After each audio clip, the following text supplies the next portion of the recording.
Today, we're unpacking the rapidly escalating 2026 Iran war, or World War III, as many are calling it. We're going to discuss what triggered it, how serious it could become, and as this is a crime show, just how this could affect crime in the UK. Remember that in the UK in 2025, it was said that there were 20 foiled Iran-backed terror plots, according to Ken McCallum, the Director General of MI5. That was in October 2025. So what happens now? This is True Crime Catch Up with Adam Lloyd and myself, Stuart Blues. If you're enjoying the show, please follow, subscribe, leave a comment, and also a rating. It helps more than you think. The world is in a crazy place right now, isn't it, Adam? Yeah, it really is. And I know we've discussed this privately, Stuart. I'm really concerned about not just the innocent lives lost in the Middle East, but I'm really concerned about what might happen here in the UK. Because even though we're watching events at the moment miles away, it could get very real for us, I fear very, very quickly. And what's most baffling for me before we start is just how quickly it happened. You know, 1 minute there were tensions, there were sanctions, we heard the talks were going well, the diplomacy. And then the next minute, the US and Israel launch a massive coordinated attack on Iran. Not the UK, of course. We know all the controversy about that. We didn't want to be involved for legal reasons. And now we're involved on a defensive note. But I don't know. I'm not sure about that at all. But that's for another podcast, isn't it? But now everyone's asking the same question. Is this going to be another short conflict like the 12-day war between Iran and Israel in June 2025? Are we looking at something that spirals into a much bigger regional war or even something global, Stuart? Because let's face it, the relationship between the US and Iran has been a volatile one for almost a century, hasn't it? You know, we think back, don't we, to the Iran hostage crisis of the late 70s or George W. Bush's infamous speech in 2002 when he labelled Iran as the axis of evil along with Iraq and North Korea. But Stuart, before we get into the implications of what this means for us in terms of crime in the UK, how did this all start? Well, for anyone that's somehow missed this, I don't know how you would, but anyway, let's rewind back to February 28th. On that day, the United States and Israel, who are basically a tag team at this point, launched a joint military operation against Iran. It was a campaign reportedly involving hundreds of strikes in the first 12 hours alone. Did you see any of that footage on social media, Adam? Have you seen some of these bomb attacks? Do you know, I do. And I think of it in terms of my family, your family, sitting here. You must be just utterly terrified, right? The sheer scale of it. It is scary stuff, I must say. I mean, it's crazy just seeing such footage in this day and age in the world of readily accessible cameras in people's pockets. Remember back in the day, your maths teacher would say, you won't have a calculator in your pocket when you need one. And now we've got a frigging photographer's dream in our pocket now. But the targets of these initial attacks included Iranian missile bases, air defenses, military infrastructure, and perhaps most important of all, senior leadership. In one of the most shocking developments, something which was initially denied by Iran but was later confirmed the next day, their supreme leader, these titles just baffle me, supreme leader, Ali Hosseini Khamenei, how do you say his name, Adam? Khamenei? Khamenei, okay. So Ali Khamenei was killed in the opening strike. His daughter, son-in-law, grandchild, and daughter-in-law also died in that strike, with his wife dying 2 days later as a result of her injuries. So as far as the US and Israel are concerned, a success? I struggle with that, don't you? I struggle with killing anybody as a success, but, you know, maybe I suppose that's why I'm not leading a country or leading an army. Could be. One of many reasons. Well, I'm probably too overqualified, too sensible, I would argue. But look, I mean, in my lifetime, I think recently you think about bin Laden, that was a big assassination, wasn't it? But yeah. This is just on another level because, as you've said here, in Iran, the supreme leader isn't just symbolic. He's the most powerful person in the entire political system, and he's been in that position for almost 4 decades. 4 decades, just shy of 37 years. It made him the longest serving supreme leader of Iran. Therefore, to assassinate this figure, it made escalation and rebellion absolutely inevitable, didn't it? It did, mate. I mean, and Iran didn't mess about either. They don't tend to mess about. I think it's bizarre. I think he became supreme leader maybe a month or two before I was born, Adam, Wow. in 1989. which is crazy. Anyway, that's an aside. I just found that fascinating. But Iran immediately responded to those strikes and the assassination of their supreme leader. They began launching missiles and drones across the region. They were specifically targeting US military bases in the Gulf, as well as shipping routes and other allied countries. So far, we've already seen strikes in places like Bahrain and Oman, plus attacks on oil tankers in the Strait of Hormuz. My pronunciation's probably terrible. That's one of the most important shipping routes on the planet, by the way, because around 20% of the world's oil passes through there. So it's a real strategic target, that. And it's affecting us here because oil and gas prices in the UK have soared following these attacks. And Northern Ireland, I know in particular, are suffering a hell of a lot. I don't know if you knew this, but their average home heating oil prices have risen 80% within a week. A week? Yeah, within a week. So a mate of mine who lives over there, he told me this, and I didn't realise, but the majority of houses in Northern Ireland, that's around 61%, they use oil central heating as their primary method of heating a house rather than gas, which is what in England we're more sort of used to. I mean, I'd never heard of that. Have you? Have you ever heard of oil to, maybe I'm too young, oil to heat a house?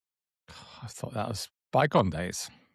Well, yeah, I mean, even in the UK in total, around 1.6 million homes are currently using kerosene to heat their homes in the UK, with most of these being in rural areas throughout the country. So plenty of people are going to be affected by this war. Yeah. And there's also been incidents in Dubai. A lot of expats from here are either living in Dubai or traveling in Dubai.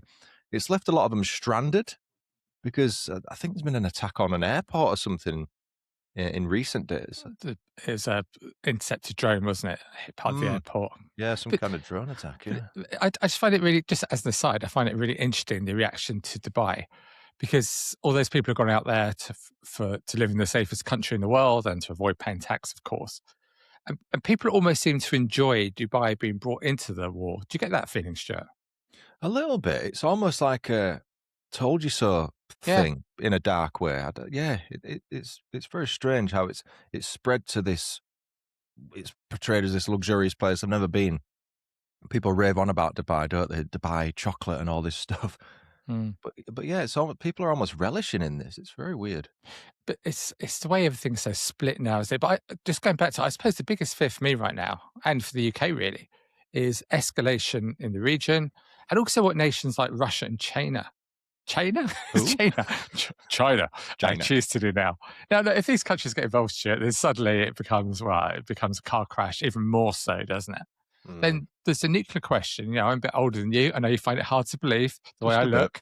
Yeah, but I'm a bit older than you. And when I grew up in the shadow of the Cold War, I remember being terrified when I was about 10 or 12, being terrified of the prospect of nuclear war. I remember where I grew up in Hertford, one night, the air raid siren went off at 2 a.m. And I was convinced that back then it was Russia were coming over to drop a bomb on London. I can't tell you just how terrifying it was for people of my age who grew up with the fear of nuclear attack. But what worries me even more is with all these incompetent people, in charge of countries across the world, not just our country, just across. I can't imagine we've ever had a more incompetent set of leaders. But who knows what could happen? Who knows? But look, let's bring it back to crime, Stuart. As we said in our award-winning, was it award-winning yet? Our Prince Andrew episode? Not yet. Not yet. Hasn't been nominated for the True Crime Awards like everyone else. I don't think so. No, not quite. Incidentally, Stuart, congratulations on your 2 nominations. Same to you, Adam. Yeah, podcast of the year. Here you come. Yeah. And what are you in for again? Best newcomer.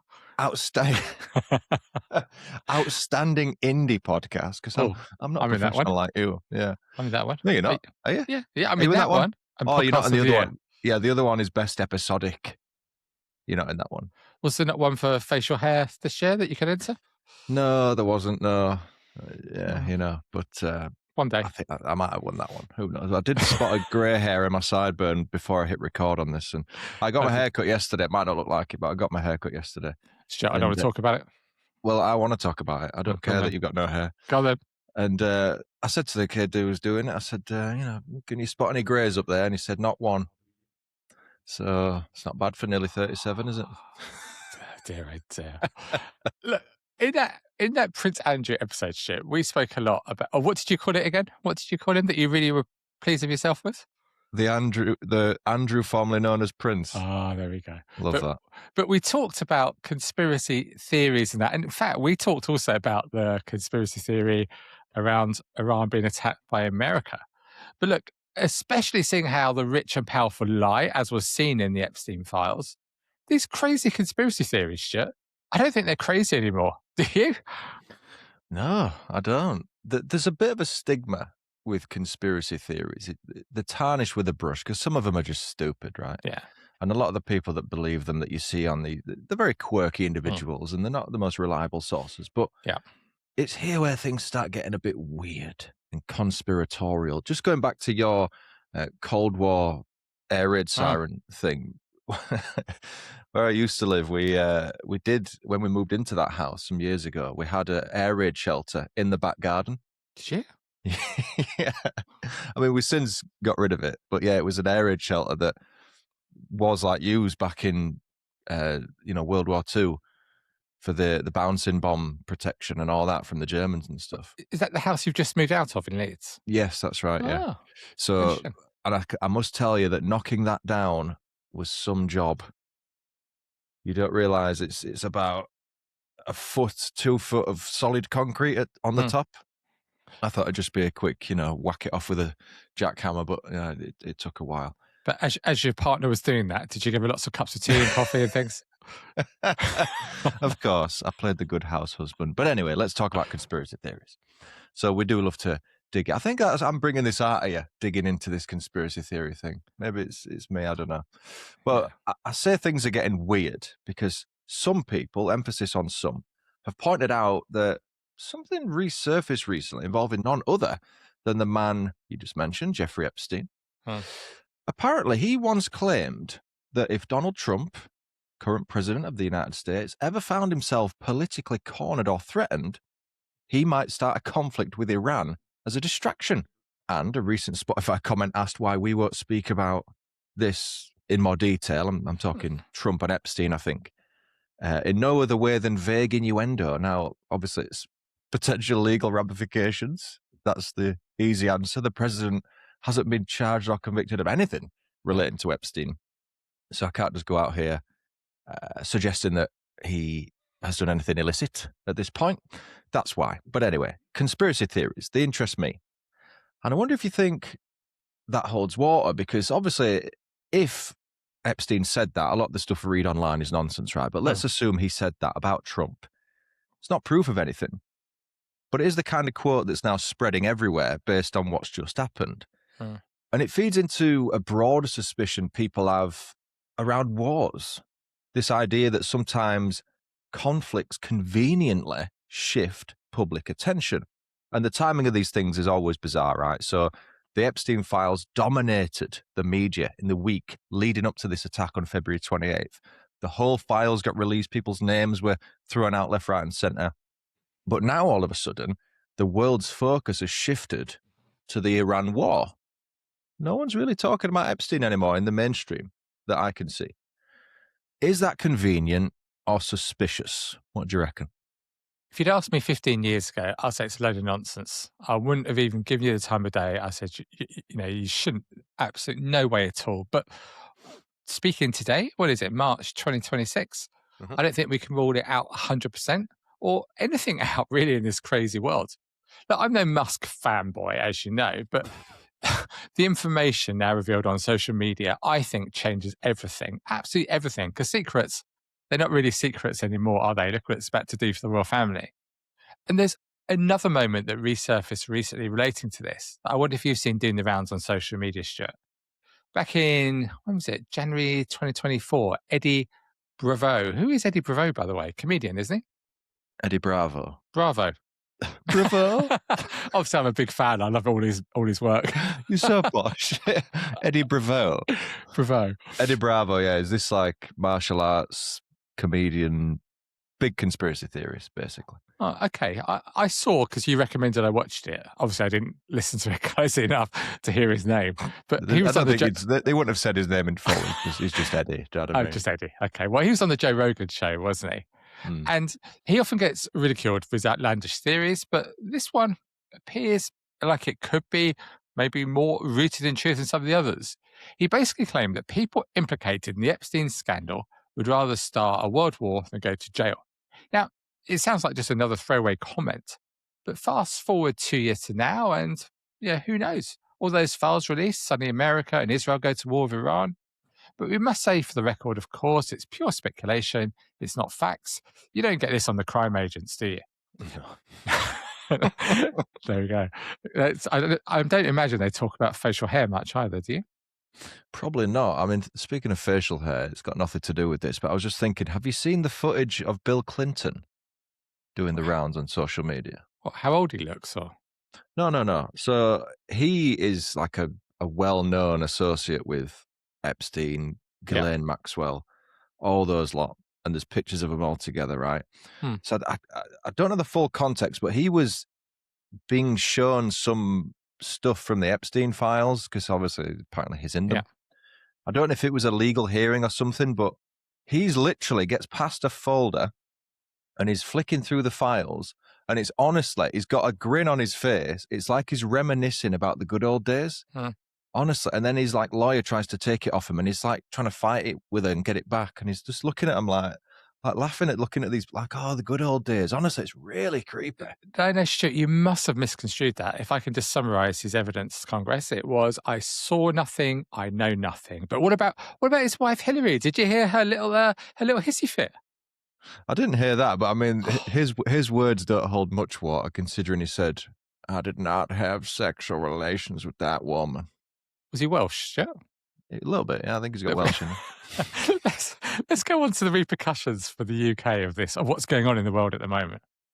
Yeah, it's this next part that sort of matters for us. We like to bring it back to the UK whenever we can, even though it's happening far away, because whenever tensions rise between the West, as it were, do you like that term, the West? I think it's a weird term. I kind of get it, but it's, you know, anyway, the West and Iran, intelligence agencies start worrying about retaliation on our soil, Western soil. Analysts are worried about potential terror plots. Cyber attacks is sort of a more current threat, or proxy violence. And there's another angle people don't talk about as much, about how major geopolitical crises can sometimes increase domestic tensions. I don't know about you, but I fully expect to see more protests, even more. That's something becoming increasingly common on our shores, right? More polarization, maybe even spikes in hate crime. Yeah. That's something we've also seen a massive uplift of in recent times. But more than this, however much our government insists we are only involved in defensive acts, we must be a target. I mean, you can follow the news all the time. Before I came on, Trump slagging off Starmer again. Some people are praising Starmer because he's not just bending over, for better phrase of a term, for Trump and doing whatever he says. But we must be a target now, surely. Well, we are, aren't we? We're letting our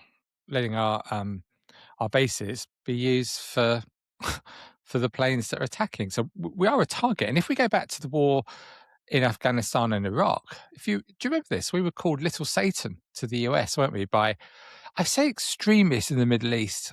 We've got to be careful about this, because remember, these are people and we've killed their families.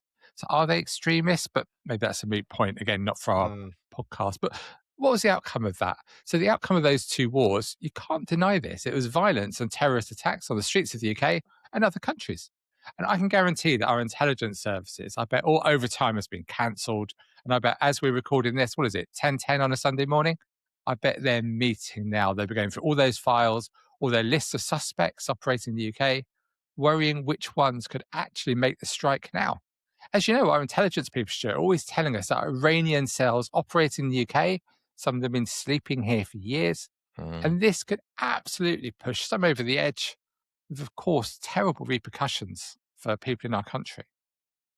It really is like Jason Bourne. It feels, I alluded to at the start, Well, I was going to allude to until you changed the script about how this is how this is similar to a 90s action movie with Harrison Ford, right? You know, something like what's that? Is it Air Force One? I think that was a film. I don't know why I'm asking you, but it feels like a Jason Bourne novel or film. Sleeper cells, and it all sounds very fantastical.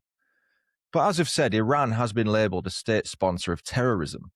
So we'd be naive to think there aren't people supported by Iran in our country right now, sleeping, as you put it.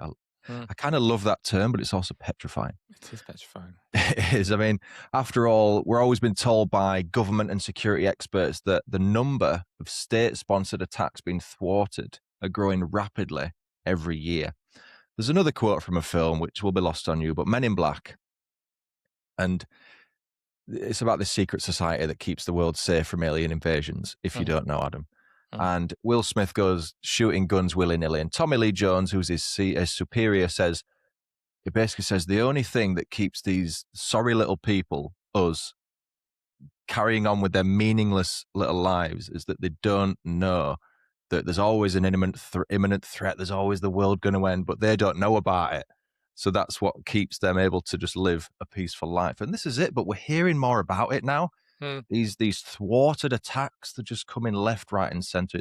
It really is scary. So it was said there were over 20 foiled Iran-backed terror plots in the UK in 2025. And where did this come from? Not some unnamed source, but Ken McCallum, the Director General of MI5, in October 2025, as I said in the intro. Yeah, and for those, Stuart, that think that we're talking it up here and that this would never happen in the UK, it's just not the case. There's evidence of it. So if we go back even to September the 7th, 1978, some of our older listeners will recall this case very clearly. It was when the Bulgarian dissident Georgy Markov was waiting for a bus to work near Waterloo Bridge in central London. He felt a sharp pain in his thigh. He turned and he saw a man with an umbrella who apologized and then rushed away in a taxi. But Markov died 4 days later, on the 11th of September, 1978, at the age of 49. An autopsy discovered it was a platinum iridium pellet embedded in his leg, which was designed to dissolve and release the deadly poison ricin. The assassination was believed to have been carried out by the Bulgarian Secret Service with the assistance of the Soviet KGB. The prime suspect was an agent codenamed Piccadilly, identified later as Francesco Gallino, a Danish citizen born in Italy. So it's been happening for a long time. And there are more recent cases too, aren't there, Stuart? Well, there are. I mean, a more recent one is the Salisbury thing. That springs to mind. Our listeners are going to recall the attempted murder of Sergei Skripal, a former Russian military officer and double agent for the British intelligence agencies on March 4th, 2018. Sergei and his daughter, Yulia Skripal, were poisoned by means of a Novichok nerve agent. You're testing me with these pronunciations, Adam, honestly. So, I mean, obviously it's a serious story. They both spent several weeks in hospital in a critical condition before finally being discharged. A police officer, Nick Bailey, was also taken into intensive care after attending the incident and was later discharged. So we do have some very recent examples. We're not just thinking 50 odd years ago in the 70s, almost 50 years ago. This is recent stuff. And this secret agent, the KGB stuff, it's frightening. But I can't imagine for a second that our intelligence services and the US intelligence services and everyone else aren't doing exactly the same elsewhere. But it's all very worrying, Stuart, isn't it? And I just hope that we can see some de-escalation in the Middle East. But as I said earlier, my fear is with the weak leadership, not just in our country, but with other world leaders. I use the term loosely. With them in charge, it could get worse, couldn't it? Could. And do you know what really gets me? Really gets me. All these old men, and they're old men, quite happy to put the sons and daughters of our listeners into danger of losing their lives. We saw some US lives lost this week, didn't we? Due to their failures. And what do they say? War is nothing more than a failure of diplomacy. And when you look at this bunch, well, to me, Stuart, failure is the word that springs to mind for almost a lot of them. So for me, do you know the best thing for us to do to go forward is to tell our audience another animal story? Don't you think? Brighten the mood, end the episode on a high. What do you reckon? I think that's very wise. And this story really did amuse me. So let me set the scene, because this week I have a story about a would-be thief and a herd of crime-fighting llamas. How does that tickle your fancy? I love a llama. I love a llama. Of course. Don't you? I mean, yeah, if they're not spitting at you, yeah, I don't mind a llama. They're very cute. Do you know, when we lived somewhere once, we were going. Our daughter. So you had some llamas, did you? No. She wanted a llama because we had a bit of space there. Do you know what she was going to call the first llama? Motorhead. But our plans changed, so Motorhead the llama never arrived. Good name. Good name. So this story was in the news at the start of February this year, and it took place in the English county of Derbyshire. On a farm belonging to Heidi Price and Graham Oliver, a man who had stolen something from a local woman, it doesn't go into much more detail than that, found himself in the company of 8 fiercely territorial llamas, not to be confused with alpacas. I know it's sometimes quite hard for the layperson to tell the difference, myself included. I was going to say, and you're an expert on the differences. There you go. I knew that was coming. I don't know the difference. Please let us know in a comment if you do know the difference between a llama and an alpaca. I'd love to hear from you. Would you? Yeah, sure. Why not? Okay. I'm neutral. Yeah, Adam doesn't read anything. It's all me. So this guy must have been making a fair bit of noise, right? Because the farm owners were alerted by the sounds he was making. So Graham, one of the owners, goes into the field with his dog to find the suspect, who he described as being terrified. This guy was encircled by this herd of llamas, and they're like 6 foot tall, these things, proper intimidating. So the police were called, and they arrived at the scene. This guy was just frozen in the middle of this circle of llamas. Heidi said that the llamas had galloped over to him and surrounded him, literally making that circle, before releasing their warning cry, which supposedly sounds like an old man laughing. How creepy is that? Imagine hearing that. Goodness gracious. Times 8. Oh dear. How would you have reacted? Would you have given one of your own old man laughs back? Or like that? Just like that, yeah. Well, that was the sound of a llama, not Adam, by the way. Well, I suppose really, I think of it with cows. We've discussed this before, haven't we? Yeah. Cows. I'm worried when I see. I love cows, but I'm worried when I see them and I'm walking through a field. I want to get out there as soon as possible, don't you? Yeah. I mean, do you walk through many fields these days? I try not to. Do you? I mean, I think I've told the story before when I went on a hike with my mate, and there was a herd of it's a herd of cows, I guess. Very friendly. Come over, just want to say they're like big dogs, aren't they? But you know, they weigh what, best part of a ton or two, and they're just so big. They're so big, and they will come towards you and potentially crush you. Happens every year, doesn't it? It does, but they've got beautiful eyes, so it's all forgiven. So cute. And on that Llamageddon bombshell, see what you did there? That's also a film, by the way, a very cult indie horror film called Llamageddon. It's, interesting. But we'll leave it there for this episode. If you got any thoughts on this one, guys, listening or watching, drop us a comment on YouTube or join the Facebook group. We have new episodes every single Wednesday, so make sure you're following so you don't miss out. And we will see you next week, Adam. Yep, look forward to it. Cheerio, everyone. Bye.